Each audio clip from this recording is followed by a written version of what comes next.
Poetry often begins in rebellion and ends in grace. Its softness carries muscles. It redeems the person it ignites. This is Sunil Bhandari, and you are listening to Uncut Poetry. One morning, the ants. I saw a young man kneeling on the path, saying sorry to a bunch of ants.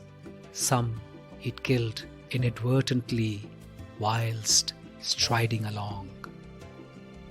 He mumbled to the carcasses, "I didn't mean to, believe me. I was just careless while I walked. You're as important to me as are the trees and the stars." I wondered if it would help if I consoled him of his blues, of the nature of life and death, how the cycle would include him too. But something held me back, discretion or intuit, and I moved on, my mind full of men who cared and those who could not.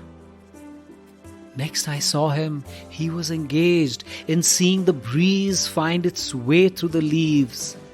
I joined him in his silence, closer, closer, for sharing a common grace.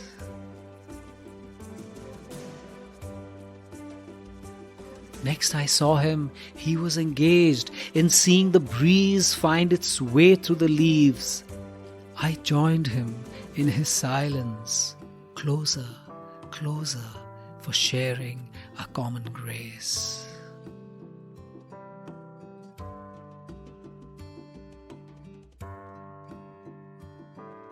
I like people who do their own thing. The youngest of the young, the maddest of the mad, the dreamer in the group who gets ribbed, the one with the wildest theories, the one who always has the last laugh.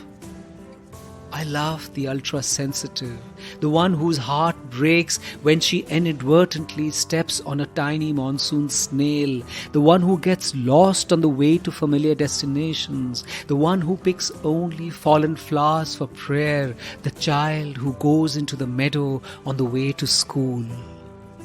These people are made of glass and heart, the strongest fibre and the most breakable material. Because all such people go against the grain, against the accepted, against the norm. And that is what makes them precious and dangerous and endangered. For to be different is not to be of this firmament, is to think radically and know the secret rules of flying. Such people are the one with another realm. Such people need to be held close and paradoxically to be given their space, so they know their genius is not scorned into ash or hastened into oblivion. If as people we have to have inspiration, if as civilization we have to have radical minds, if as the human race we need to figure out the unfathomable, these are the flames which need the cupped hands of all humanity to save them from extinguishment.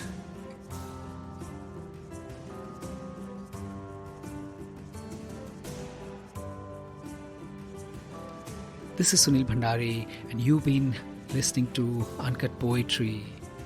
Did you know that I have a newsletter called The Uncuts, which comes out every Sunday and is full of grace and mull?